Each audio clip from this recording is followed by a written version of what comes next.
Merci d'être aussi nombreux pour cette micro-conférence stratégique autour de la réhumanisation du contenu à l'ère de l'IA et de l'algorithme. Je suis Karima, je suis planeur stratégique et je travaille avec Élodie Barlow. Donc O3, c'est une nouvelle agence de communication. Petite consigne, si je peux me permettre, on a un petit QR code, vous pouvez suivre et retrouver des contenus qu'on va justement aborder aujourd'hui avec nos trois intervenants. Peut-être avant de vous présenter nos invités de marque, on va peut-être vous expliquer pourquoi on a tellement eu envie de partager avec vous ce sujet de la réhumanisation des contenus et de l'enrichissement par l'humain. C'est vrai que nos ancêtres racontaient déjà des histoires autour du feu et que ces récits n'étaient pas juste des simples divertissements. C'était vraiment une transmission de savoir, préservation de la mémoire collective et même capacité de tisser des liens sociaux. Donc pour nous, c'était vraiment fondamental de partager avec vous le fait que finalement, nous sommes tous des homo fabula et on est vraiment des êtres de récit. Donc ces histoires, ce sont bien évidemment des éléments narratifs qui permettent justement de garder le monde en éveil, transmettre l'essentiel, donc communiquer, raconter, créer du sens, c'est vraiment le propre de l'humain. Il se trouve qu'aujourd'hui, justement, alors pas forcément uniquement avec l'accélération de l'IA, mais on assiste quand même à une certaine forme d'automatisation des contenus, d'uniformisation de nos communications. Et c'est en ça où on avait justement envie de travailler, d'échanger avec vous sur qu'est-ce qui finalement nous permet d'éviter cette forme d'uniformisation, puisque finalement on vit un espèce de paradoxe assez troublant, puisque finalement plus on a d'images et plus on se rend compte que notre imaginaire s'appauvrit. Et que, alors bien sûr, l'IA n'est pas la seule en cause, mais sans aucun doute, la multiplication des messages à l'ère de l'infobésité nous contribue à une certaine forme de désenchantement de la communication. Donc rapidement, chez O3, cette nouvelle structure de communication dédiée à la stratégie de marque, nous pensons fortement justement que la communication de sens n'est pas morte, et bien au contraire, elle est vivante, elle est moteur de progrès. Et peut-être pour ça, je vais laisser la parole à Élodie Barlow, qui est responsable de O3 et qui va nous en parler un petit peu. Et ensuite, j'aurai le plaisir de vous présenter nos trois invités de marque. Effectivement, chez O3, on a, je suis responsable O3 et Élodie, merci d'être là aujourd'hui. C'est vrai que chez O3, on a une conviction qui est aussi une ambition, c'est qu'on est convaincu qu'aujourd'hui, la communication doit être et rester moteur de progrès. Et quand on parle de l'IA, par rapport à nos rôles en tant que communicants, je pense que la question qui nous préoccupe chez O3 et qui nous intéresse aujourd'hui, c'est de se demander si l'IA, finalement, c'est un progrès vraiment souhaitable en communication. Et donc, c'est ça un petit peu qu'on va débattre, entre autres aujourd'hui. Nous, chez O3, on accompagne évidemment des marques, des entreprises, des chefs d'entreprise, dans des problématiques de communication stratégique en apportant des solutions créatives. Et c'est vrai qu'on utilise l'IA, moi j'utilise l'IA quotidiennement, c'est un peu les canonymes, j'utilise l'IA tous les jours, mais voilà, je me pose en même temps cette question fondamentale de savoir si c'est un véritable progrès. Et quand je vois toutes les personnes autour de moi, aujourd'hui l'IA est super démocratisée, que ce soit mon conjoint ingénieur, mes amis qui travaillent, qui sont musiciens ou comptables, mes enfants au collège, ils utilisent tous l'IA. Et alors je me dis c'est génial, mais en même temps ce week-end je regardais mon enfant faire ses devoirs et je me suis dit peut-être qu'un jour, très prochainement, peut-être la semaine prochaine, je vais devoir lui expliquer ce que c'est que le syndrome de la page blanche.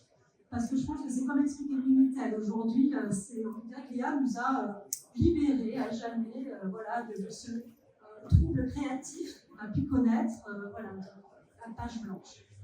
Mais en même temps, pour moi, là, je me suis dit, ouais, c'est peut-être au revoir la page blanche, mais c'est bonjour la page grise. Parce qu'en fait, je ne sais pas si vous avez déjà eu cette sensation de voir un premier contenu produit par l'IA. C'est techniquement parfait, tout est là, la structure, les arguments, les exemples, si vous l'avez bien briefé.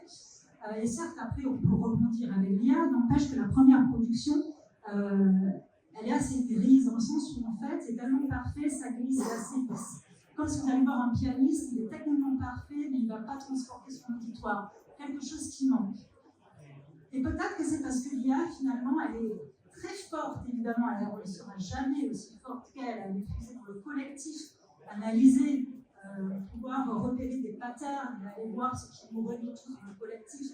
Ce qu'elle n'a pas, évidemment, et que nous avons tous, c'est l'intime. Quand vous pensez aux contenus qui vous ont vraiment transporté, que ce soit en communication ou dans l'art, évidemment, c'est quand on fait dialoguer le collectif et l'intime. C'est quand on arrive à élever finalement ces sentiments que l'on partage tous, ces émotions, et on va bien en reparler, et qu'on arrive avec ce prisme de l'individuel à apporter une coloration tout à fait spécifique qui la rend unique. Et c'est là qu'on arrive à produire des contenus qui sont véritablement puissants. Je ne suis pas très forte avec le micro, je m'excuse, c'est pas trop mon fort. Donc, ça veut dire quoi? Est-ce que l'IA, on va la jeter créativement? Ben justement, je ne pense pas. Je pense que c'est parce que là, quand l'IA s'arrête, notre essence à nous, elle commence. Et en fait, quand on arrive à voir l'IA comme cet outil finalement et à travailler avec elle, ça peut être assez intéressant puisqu'elle est en miroir par rapport à notre humanité.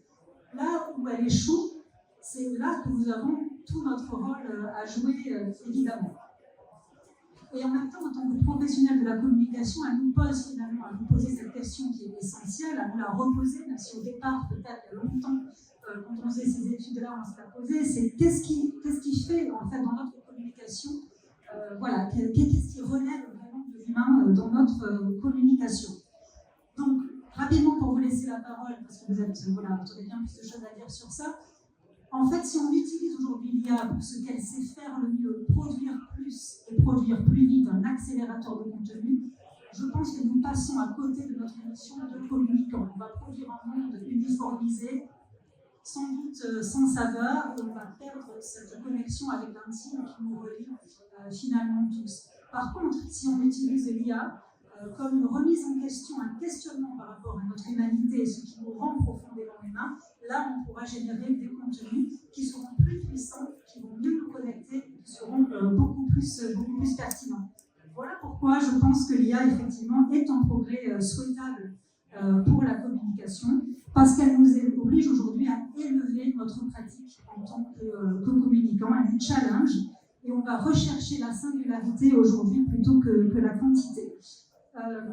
Donc voilà, donc aujourd'hui, moi je vais finir sur ça, j'ai essayé d'être succincte, mais aujourd'hui évidemment ce qui est important entre nous, c'est de se dire comment, moi je vous disais ça, le comment évidemment c'est la question qui reste centrale, comment faire pour que l'IA ne soit pas une béquille dans notre pratique de communicant, mais qu'elle soit véritablement un tremplin pour nous vers une communication plus humaine, plus vibrante et surtout plus singulière. Voilà, je vais passer, on va enchaîner avec nos experts. Je vais vous présenter. Merci beaucoup, Lydie. Alors, on parlait justement d'Homo Fabula en introduction de cette conférence. Donc, heureusement, tout n'est pas perdu. Et justement, nous avons nos trois guides, nos trois experts qui vont nous expliquer comment reconquérir justement notre humanité narrative.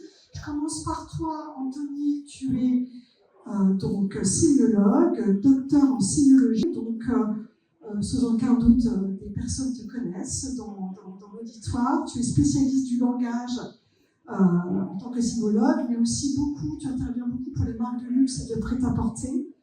Et voilà, tu vas nous expliquer quelle est pourquoi justement l'émotion, c'est pas automatique, l'émotion c'est plutôt notre horizon. Tu as publié il y a 2 ans, je crois, un livre, un très joli livre, 3 ans peut-être, 2 semaines avant le confinement. C'est un peu plus vieux. Le corps à sa façon, qui est un très très joli livre que je vous conseille vraiment, où tu expliques justement que la mode, c'est pas du bling bling, c'est de l'ordinaire, c'est l'intime. Alors, à côté de toi, Florence, tu es la directrice de création avec qui on aime beaucoup aussi travailler et parler, et tu as élaboré beaucoup de choses, beaucoup de talents. On aime beaucoup ton côté cousu humain. Tu travailles à la fois pour des marques de luxe, mais aussi l'édition de la mode. Et je trouvais ça vraiment intéressant que tu puisses parler avec nous et d'expliquer pourquoi finalement la spontanéité créative qui t'est chère et puis vraiment être garant d'une émotion retrouvée. Et à côté de toi, chère Florence, Philippe Lardelier, que peut-être vous connaissez aussi. Philippe, tu es directeur retail de la marque Bache. Tu as déjà un bon background, en prêt-à-porter. Arrêtez-moi si je dis des bêtises, mais 11 ans à la tête de Sandro au niveau retail, 2 ans chez Zadig & Voltaire, Gap aussi. Et puis, on peut le dire, il y a à peu près 2 ans, on imagine bien, tu es aux 4 coins du monde, et un burn-out qui t'oblige à t'arrêter, mais finalement, c'est aussi l'occasion pour un tour du monde, et que tu as décrit dans un très très joli livre qui s'appelle Récit d'un tour du monde intérieur, et sur lequel on va justement pouvoir aussi évoquer. Je vais peut-être commencer par toi, Anthony, si ça vous ennuie pas. Beaucoup de nos clients nous disent, on veut marquer les esprits, on veut de l'émotion, mais l'émotion, c'est comme les antibiotiques, en fait, c'est pas automatique. Comment tu pourrais nous expliquer ça, toi qui es spécialiste du langage aussi? Bonjour tout le monde. J'ai bien aimé ton expression tout à l'heure quand tu disais que l'émotion, c'est un horizon. Moi, je pars du principe que l'émotion, c'est un horizon du sens, pas un point de départ, pas une question à travailler. C'est-à-dire que si vous cherchez à travailler les émotions, et notamment le lexique des émotions, c'est le meilleur moyen de les tuer. C'est pour ça que je dis que les émotions, c'est comme un tramway, on peut les nommer, il ne faut surtout pas en faire plus. Ce qui m'intéresse, moi, c'est la singularité. C'est ça, mon point que je cherche à travailler. Et en travaillant la singularité, on se rend compte que les émotions apparaissent comme une résultante, en fait, comme une co-construction entre vous, Marc, ce que vous racontez, et vos audiences, vos publics, la façon qu'ils vont lire, vous interpréter. Alors je crois au pouvoir du récit. Le pouvoir narratif n'est pas absolu, mais il est très concret, en fait. Le pouvoir des récits, c'est de structurer. Ça structure les imaginaires linguistiques, ça structure les images, ça structure l'espace et le temps de la marque, et ça structure la relation, la communication et évidemment l'esthétique. Donc c'est une économie du langage qui est à l'œuvre avec les récits. Et je vous donne un exemple tout de suite. Un exemple sur lequel j'ai travaillé, c'était pour une fondation dédiée à la déficience des personnes adultes, déficience intellectuelle des personnes adultes. Et leur signature de marque et tout leur récit, on aurait dit une association de quartier, alors que c'est une grosse fondation de renommée qui s'appelle la Fondation Eckwerth. Leur signature, c'était vivre avec une déficience intellectuelle. Alors moi, linguiste sémiologue, dès qu'on me met vivre plus problème égale mort. Voilà, il y a une mécanique automatique, donc plutôt mourir que de vivre avec une déficience intellectuelle. C'est ça ce que raconte cette phrase, et l'émotion négative qu'elle porte. On a travaillé avec des ateliers, en allant écouter les personnels, les équipes, et le récit que j'ai pu construire à la fin consistait à dire que c'est pas l'extraordinaire, c'est pas les moments extraordinaires qui comptent, ça va être la vie ordinaire. Et cette signature de marque, vivre avec une déficience intellectuelle, est devenue l'aventure d'une vie ordinaire. Et tout le récit de la Fondation a pu être repensé pour raconter que la Fondation Eckwerth accompagne les personnes vivant avec une déficience intellectuelle pour leur permettre de vivre une vie épanouie et parfaitement ordinaire. Vous voyez, on n'a pas travaillé le lexique des émotions, mais on raconte une histoire. Et c'est ça le pouvoir du récit. C'est de pouvoir embarquer parce qu'on donne un horizon du sens. Et chemin faisant, que l'on soit enthousiaste ou sérieux, chaud ou froid, il y a des émotions. On touche au cœur. en préparant cette conférence, il y avait aussi un élément que je trouvais intéressant. Tu disais aussi que l'émotion se co-construit. Peut-être que tu peux juste préciser cette notion. Oui, c'est cette idée de se dire qu'il y a une force du langage qui peut être travaillée, déployée, si on fait attention, parce que la force du langage, c'est de raisonner avec les audiences, de les embarquer. Et donc, il y a une tension dans la façon d'écrire ces textes. Soit on va chercher à rassurer et conforter par rapport à des attentes communes, soit on va chercher à surprendre et à ouvrir les chakras. Et entre les deux, il y a plein de gradients possibles. Il y a toute une tension qui se déploie. Alors, j'ai travaillé par exemple, il n'y a pas très longtemps, sur la sémantique de la lingerie. Et j'ai regardé cet univers de sens en me disant comment ils parviennent. J'avais analysé une vingtaine de marques. Et j'ai pris des corpus, comment les marques se présentent, comment les marques parlent des produits, comment les marques construisent la place. Toutes les marques, à peu près. Oui, une vingtaine, tous segments confondus, d'Eres à Sans Complexe, de Dim à Atelier Amour, des choses du plus coquin au plus quotidien, tous secteurs confondus. Vraiment, l'idée c'était de se dire comment on co-construit du sens dans ces marques-là, comment on raconte. Voilà, là, j'ai été un peu déçu. Il y a une homogénéité de la sémantique de la lingerie qui est assez édifiante. Toutes les marques disent la même chose quand elles disent quelque chose. Donc ça, c'est aussi un petit bémol. Il y a des marques qui ne parlent pas, qui ne se présentent pas. Si tu ne te présentes pas, comment veux-tu que je te comprenne ? En tout cas, je comprendrai autre chose que ce que tu dis. Et du coup, il y avait des choses qui ressortaient. Donc, il est question d'intime, mais c'est uniquement exprimé par les images. Les textes ne disent rien. Ce qui veut dire que l'intime devient fugace et s'évapore quand vous tournez la page ou quand vous passez d'un site à l'autre. Il y avait 3 piliers, le confort, la séduction, le style, une approche très product-centrique, pas de discours marque, pas de valeur élevée, ou quand les marques commençaient à prendre la parole pour dire qu'elles avaient un récit, une promesse, quelque chose, on se retrouvait sur des lieux communs d'une platitude affligeante, la liberté, la libération des femmes, casser les codes, réinventer le métier.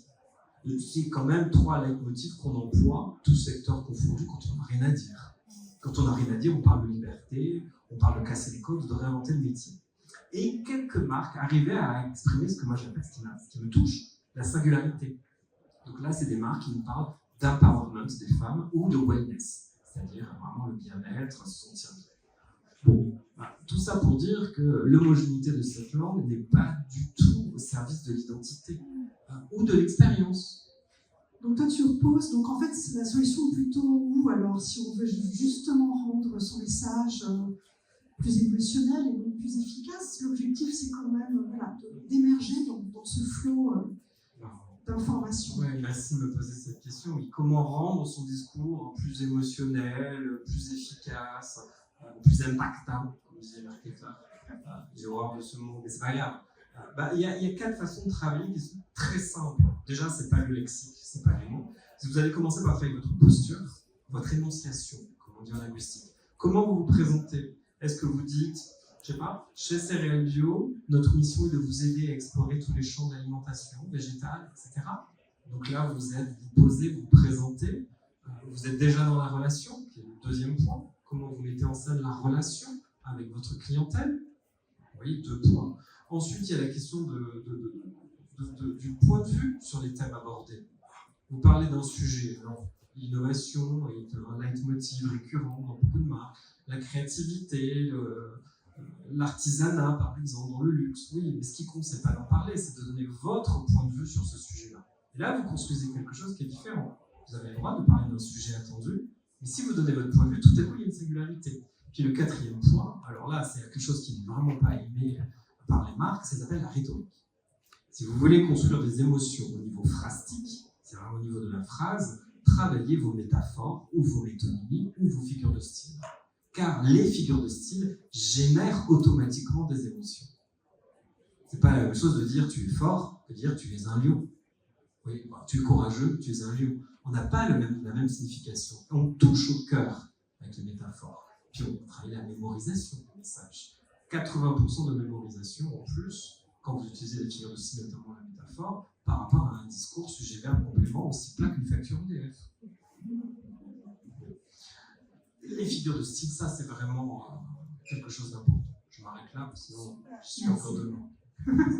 C'est passionnant, merci beaucoup. Alors oui, la singularité par les mots, c'est une chose, mais alors la singularité par l'image, et Florence, je vais passer le bâton de parole. Alors c'est vrai que c'est difficile de sortir de cette uniformisation. Quand on préparait ensemble ces prises de parole, Florence, tu as une très jolie expression. Tu as parlé de l'accident créatif, qui amène un peu de spontanéité. Est-ce que tu peux un petit peu expliquer ça? Oui, je peux l'expliquer de mon côté de créative, de DA qui travaille sur des projets qui me sont confiés par des clients. Et en fait, moi, je vais d'abord être dans l'écoute et le ressenti et le dialogue lors de la prise de brief, parce qu'il va se passer pas mal de choses et d'émotions, et d'autant plus si on est en présentiel d'ailleurs, qui vont aider à alimenter mon imagination. Et ensuite, évidemment, maintenant, on est sollicité par énormément d'images, et notamment des choses comme Pinterest, qui sont des formidables sources d'inspiration, mais à un moment donné, elles peuvent être bloquantes, parce qu'on voit beaucoup de choses, qu'on a l'impression au bout d'un moment que tout est fait et que tout est parfait, ce qui est parfois une illusion, parce que si on analyse certaines choses qu'on voit, on se dit c'est parce qu'elles sont bien mises en scène, et on réfléchit même pas est-ce que je l'aime ou pas. Si je l'avais entre les mains, je l'aimerais pas, mais c'est bien présenté. Et donc tout ça, ça va occuper notre esprit, et finalement avec énormément de visuels très lisses. Or, quand on se déconnecte de ça et qu'à un moment on fait une pause et qu'on se dit je vais réfléchir, revenir sur le brief, revenir sur ma sensation, ce que j'ai compris de ce qu'il me disait, et qu'on fait une pause et qu'on regarde autour, ailleurs, c'est là qu'on va voir peut-être l'accident, comme quand on découpe plein de papier, qu'on désorganise son bureau. Un ordinateur, c'est jamais désorganisé, un bureau, c'est désorganisé. Et il va se passer une association d'éléments, on va voir des couleurs qui vont s'assembler qu'on n'avait pas imaginé et qu'on ne voyait pas forcément sur son écran. Et pour moi, c'est ça l'accident qui va générer le déblocage un peu des idées, et qui va aussi permettre d'étoffer la créativité. Et du coup, de ne pas être... alors moi, j'appelle un peu la page beige, c'est un peu l'uniformité qu'on a, par exemple, moi je trouve dans Canva, où on va plaquer des visuels qui vont être adaptés un peu à n'importe quel sujet, mais qui ne vont pas se démarquer. Pour le coup, on n'est pas dans la figure de style, on est dans la standardisation. L'autre chose que je constate aussi, et que je peux faire, mais que font les clients, c'est que les clients aussi maintenant ont accès et surfent énormément sur Pinterest essentiellement, et vont des fois confondre brief et une accumulation de choses qu'ils aiment. Alors j'aime ça, j'aime ça, j'aime ça. Et ils attendent presque qu'on crée une addition des choses qu'ils ont aimées, sans finalement se poser la question de savoir est-ce que ça a un lien avec mon sujet, avec le projet que je développe, avec le produit que je veux vendre. C'est un peu comme si vous allez dans une boutique et on vous dit tu prends tout ce que tu aimes et ensuite tu le mets. Est-ce que vous allez le mettre, ou est-ce que vous allez dire ah, attends, je vais regarder quand même si ça va avec ça, si ça, c'est ce haut que je trouve magnifique, est-ce qu'il me correspond? On va se poser des tas de questions. Et au final, en création graphique, on oublie maintenant de se les poser. Et on dit, j'aime ça, bon, je vais le plaquer sur mon projet. Et nous, en tant que créatif, on est là pour dire, non, nous-mêmes se remettre en question, parce qu'on est très facilement capté par l'écran et qu'on peut se faire avoir par ce mauvais biais. Et donc on est là pour essayer de recadrer les choses et de recentrer sur de quoi le projet a besoin et quelle figure de style visuel je vais trouver pour le rendre unique. Bien évidemment, toucher l'essentiel, c'est aussi, alors peut-être avant de laisser la parole à Philippe, tu nous avais parlé aussi de cet élément de figure de style, de singularité, mais aussi peut-être associé à l'idée de temps. Pour toi, il est fondamental aussi lors une forme de temps long pour échapper à une certaine forme d'urgence créative qui n'est pas forcément la plus fertile. Exactement. S'il y a un moment où il faut s'imprégner du sujet, faire des recherches, s'inspirer, etc., il y a toujours un moment où il faut laisser un temps mort, où on va faire autre chose, qui n'est pas du tout du temps perdu pour le projet en question, mais c'est un temps où on ne va pas s'acharner devant son ordinateur à essayer de sortir quelque chose parce qu'il ne sortira rien et que les idées, elles ont besoin de mûrir en arrière-plan dans notre cerveau. Et c'est quelque chose, j'ai remarqué, qui se produit systématiquement, c'est que dès lors qu'on a ce temps qu'on peut prendre, qui nous est alloué pour laisser les idées se développer, mûrir et ne plus y penser, ben, au final, elles ressurgissent et la solution apparaît, la bonne idée apparaît. Et en fait, ça, c'est quelque chose que j'ai observé dans ma vie professionnelle de manière récurrente, que j'ai pu partager avec d'autres créatifs, que ce soit dans le mot ou dans le visuel, et que j'ai entendu aussi dans des documentaires, notamment, vous avez parlé de Abstract, il y a un documentaire sur Netflix qui interroge des gens dans les arts appliqués, donc graphistes, typographes, designers de basket, etc. Et en fait, pour beaucoup d'entre eux, ils expliquent vraiment ce processus créatif où à un moment donné, c'est vraiment en lâchant l'affaire, en allant faire une course, n'importe quoi, que d'un seul coup, la problématique s'est libérée. Super. Exactement. Justement, ce temps touché à l'essentiel, pour toi Philippe, qui est à la tête du retail de la marque Bâche, c'est essentiel à travers ton parcours. Alors, encore une fois, en organisant la conférence, on se disait que l'humain, c'est souvent la valeur d'ajustement quand on pense retail, mais en fait, c'est ses points de départ. Si on veut justement réuniser aussi nos points de vente. Et Dieu sait que c'est un vaste sujet aussi. Bon, il y a beaucoup. Bonjour à tous déjà. Merci Florence pour le dernier sujet que tu viens de traiter. Il est parfait en transition. Le temps, je pense qu'effectivement, c'est ce goût de la lenteur. C'est quelque chose qui est devenu tellement rare et qui est aujourd'hui effectivement, un trésor. Et dans le retail, c'est quelque chose qui m'est très cher, puisque dans toutes les entreprises, mais encore plus dans le retail, les entreprises du commerce, on est tout le temps dans la rapidité, on est tout le temps dans la réactivité, on est tout le temps dans l'action, tout doit être fait en rapide, les réunions au siège, tout est en back-to-back, comme on dit, l'agenda, il est... et le goût de la lenteur, je crois qu'il y avait un livre d'ailleurs qui était comme ça, je sais plus... Hein? Ouais.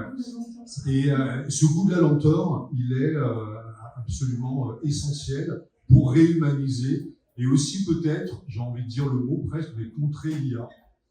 Dans le retail aujourd'hui, dans ce que l'on en fait nous dans le commerce et chez Bâche, et dans mes expériences précédentes, il peut y avoir un risque vraiment avec l'IA et avec les applications, c'est-à-dire de passer continuellement son temps sur des applications et avec l'IA. Les équipes aujourd'hui en magasin, chez Bâche par exemple, et dans les marques où j'étais avant, vous voyez les équipes en front, comment dire, en tant que client, que cliente pour Bâche et que consommateur. Les équipes en back-office aujourd'hui, elles ont 30 applications pour tout gérer. Il y a une application de clientéling, il y a une application de retour de collection, il y a une application pour le niveau de stock, il y a une application de compte journée qui va donner les chiffres, il y a une application qui va donner les indicateurs. Donc en fait, on est, et les équipes peuvent rapidement être constamment en fait occupées sur ces applications. Et on leur demande pratiquement, dans leur métier aujourd'hui, de cocher les cases. Et voilà. Alors aujourd'hui, effectivement, je suis chez Bâche depuis quelques mois, mais avant j'ai passé 8 ans, 10 ans chez Sandro, donc avec un énorme développement européen. Aujourd'hui, et je suis connu pour ça d'ailleurs, c'est le thème de mon livre, je suis arrivé chez Bâche pour enlever les applications. Moi, j'en peux plus des applications. Moi, ce que je veux, c'est pouvoir regarder. J'étais ravi de vous voir assis aussi près tout à l'heure. Moi, ce que je veux, j'ai 700 collaborateurs sur le terrain, 300 personnes avec qui je travaille au siège. Moi, ce que j'aime, c'est la qualité du regard, c'est la qualité du temps, dont les visites. Donc là, par exemple, tu avais quelques mois que je suis chez Sandro, j'ai commencé mes visites à Paris en province. C'est au moins, dans une boutique, une visite de 3 heures, 3 heures et demie. Voilà, cette qualité du temps, elle est essentielle, et cette qualité de l'humanité. Tout à l'heure, ce que tu disais, Anthony, c'est pour l'émotion. Tu parlais de métaphore. La métaphore, elle est importante, et cette qualité d'émotion, elle est importante. Moi, j'ai envie de dire aussi que la première émotion, et moi je le vois rarement, c'est de s'intéresser à notre interlocuteur. C'est tout. Enfin, moi, j'arrive en boutique. C'est la surprise. Il y a des gens qui sont. Non, mais j'arrive en boutique. Il y a des gens qui sont chez Bâche depuis 10 ans, 11 ans. Je rencontre des femmes. La plupart de nos responsables sont féminines. Elles ont 12, 13 ans de fidélité. Moi, j'arrive depuis 3 mois. Et mes premières questions, ça les bouleverse. Mais mes premières questions, alors j'ai été coach pendant 3-4 ans, ça m'a aidé. Mais mes premières questions, c'est qui êtes-vous, quoi? Comment vous seriez à ma place? Qu'est-ce que vous feriez? Qu'est-ce que vous pouvez m'apprendre sur Bâche? Comment ensemble on peut écrire une nouvelle histoire? Qu'est-ce que vous pouvez m'apprendre de la compagnie dans laquelle moi j'arrive? Il y a 1000 questions. Et puis la première chose que je fais, effectivement, c'est m'intéresser à leur parcours. Où est-ce que vous en êtes aujourd'hui? Et puis dans quel état d'esprit? Voilà, toutes ces questions-là, eh ben, elles amènent de l'émotion. Donc il y a un vrai challenge dans le retail aujourd'hui de sortir de cette hystérie, j'ai envie de dire, des applications, et un peu de l'IA aussi. Alors l'IA, moi je ne suis pas contre, hein, il nous accompagne au quotidien. Aujourd'hui, un régional, vous savez, c'est quelqu'un qui va piloter 15-20 points de vente, il visite une boutique, il fait son rapport de visite dans l'IA, c'est génial. Il a gagné 2 heures, il le dicte, ça c'est facile. Mais l'IA aujourd'hui, moi je suis dans un métier de commerce, donc c'est un métier d'humanité. J'ai cette transmission de mes parents, ma maman a une brasserie à Lyon. Donc gamin, j'étais déjà au milieu avec les clients. Et les métiers du commerce, c'est le vrai métier de l'humanité. Donc nos équipes, on doit les rendre humaines. Et puis après, comment est-ce que ça se passe dans la relation client? Donc la relation client, évidemment, mes clients, moi j'en ai marre que mes clients soient mais qui soient un email. En fait, j'allais te le lancer parce que c'est vrai J'en ai que... marre que mes clients soient un emailing. Moi, ce que je demande à mes équipes aujourd'hui, à Bordeaux, où j'étais il y a 2 semaines, la cliente, on doit la connaître. Si En la tant cliente... que cliente, et j'imagine pour beaucoup, on ne se sent pas tout à fait reconnu. Bien sûr. Pas en tant qu'humain. Là, on a beaucoup avancé dans toutes les point. maisons, mais effectivement, chez Bâche, on travaille beaucoup avec un outil, mais au-delà de l'outil, moi, ce qui m'intéresse, c'est qu'on sache pourquoi une cliente a acheté une aussi belle robe, est-ce que c'était pour le mariage de son fils, je ne sais pas, et que le lien se crée, et le lien, il se crée dans l'intérêt qu'on porte à l'autre. Alors, tu le disais tout à l'heure, j'ai fait un burn-out, et je suis parti 1 an, j'ai visité 24 pays, je suis parti sans téléphone, j'ai expliqué tout à l'heure à Florence pendant 1 an, sans téléphone. C'est le sujet de mon livre. Je peux vous dire que j'ai vraiment kiffé ma life. Sans téléphone pendant 1 an. Vous marchez en Afrique au bord de la route, vous arrêtez les gens, vous tombez dans les bras des gens, d'un coup, on devient vivant, quoi. Moi, je suis redevenu vivant. Je sortais d'un burn-out qui m'a traumatisé, j'ai repris vie, j'ai fait l'Amérique du Sud pendant des mois. Voilà, c'est quelque chose. Vous n'avez plus d'application pour appeler un taxi, quoi. Comment on faisait avant? Vous n'avez plus d'application pour trouver un logement, là. Vous vous renseignez, vous demandez. Ça, c'est vraiment quelque chose d'énorme. Donc, je reviens avec, j'ai envie de dire, ce cœur énorme et grand ouvert pour mes équipes. Et je suis très content, très heureux de réécrire cette histoire et surtout de l'humaniser. Mais ce n'est pas nouveau pour moi, hein. J'ai 100 posts, on a beaucoup travaillé ensemble, et j'ai 100 posts LinkedIn sur les sujets. C'est mon livre, la réhumanisation. La réhumanisation, c'est la qualité du temps. Et puis, j'ai envie de dire, quand j'ai fait les entretiens chez Bâche, aux fondatrices qui sont extraordinaires, tu les connais, en plus, vous avez travaillé ensemble, Sharon et Barbara. J'aurais parlé d'amour. Pourquoi on ne peut pas parler d'amour? Pourquoi on ne peut pas parler d'amour au travail? Pourquoi on ne peut pas aimer ses collaborateurs? Pourquoi on ne peut pas travailler avec amour, avec joie? Donc, je pense que c'est, comme tu disais aussi, c'est peut-être les mots qui vont nous rendre l'IA plus humain, quoi. Et en fait, peut-être que réhumaniser les contenus, c'est avant tout réhumaniser les relations que l'on a effectivement entre nous. Ça commence par ça, tu as bien raison. Et j'en reviens effectivement, on va boucler la boucle, j'en reviens à cette note d'introduction. L'IA est créatrice de contenu plus rapide, et nous, on n'est pas ça. Effectivement, on revient à notre rôle premier. On est des tisseurs de liens, on est des passeurs d'émotions. On est là pour raconter des histoires, c'est ça qui fait notre force. Anthony, je vais te laisser peut-être finir sur la dernière question. C'est réaffirmer justement ce rôle du communicant comme un créateur de sens au-delà, évidemment, de produire du contenu. Est-ce que tu peux un petit peu nous éclairer là-dessus? Je crois que le maître mot pour comprendre le rôle du communicant, quel que soit le métier en fait, ou quel que soit le livrable, ça s'appelle stratégie. S'agir de stratégie, c'est mettre en place une réflexion, une observation pour projeter la marque. Vous voyez, c'est ça qui est joli dans le mot projet. Le projet appelle une projection, un futur. Et ça, c'est encore une figure de style. Ça s'appelle une métonymie. Et la métonymie produit une émotion qui s'appelle le désir. Donc, je crois qu'il est très important d'être des vigies du sens de la singularité. Moi, je ne parle pas d'amour. Je pourrais faisais des cours sur l'amour en communication. Je l'ai fait. J'ai fait des masterclass sur l'amour, le parfum, par exemple. Mais on s'en fiche. Moi, je parle de vérité. Et la vérité, c'est un objet qui se travaille. Alors, il y a les philosophes, mais en linguistique, en sémiologie, vous allez sur le terrain, vous rencontrez les équipes, vous essayez de comprendre quelle est la singularité de la marque, comment elle travaille, comment les choses se passent. On parlait d'humain avec des idées d'amour ou de bienveillance. Pour moi, linguiste, sémiologue, l'humain, c'est du rituel. C'est un point de vue très anthropologique en réalité. C'est là où on peut travailler quelque chose et réaffirmer le rôle du communicant, de dire, puisque je suis externe par rapport à votre marque, je peux vous apporter un regard, vous aider à construire une stratégie. Et la stratégie, c'est pas 6 mois, hein. C'est un peu plus long. Hein. 6 mois, c'est de la tactique. L'idée, c'était voilà, par plusieurs biais de voir comment est-ce qu'on pouvait aujourd'hui rester des homo fabula, des hommes d'émotion. Pour nous, avec Elodie, c'était vraiment, voilà, en tant que responsable de communication, c'est vraiment réaffirmer vraiment notre rôle de créateur et non pas uniquement de distributeur de contenu. C'est vraiment ce en quoi nous croyons chaque jour. Donc voilà, mais écoutez, j'espère que cette conférence vous a plu. Je laisse le mot de la fin à Elodie. Et un grand merci.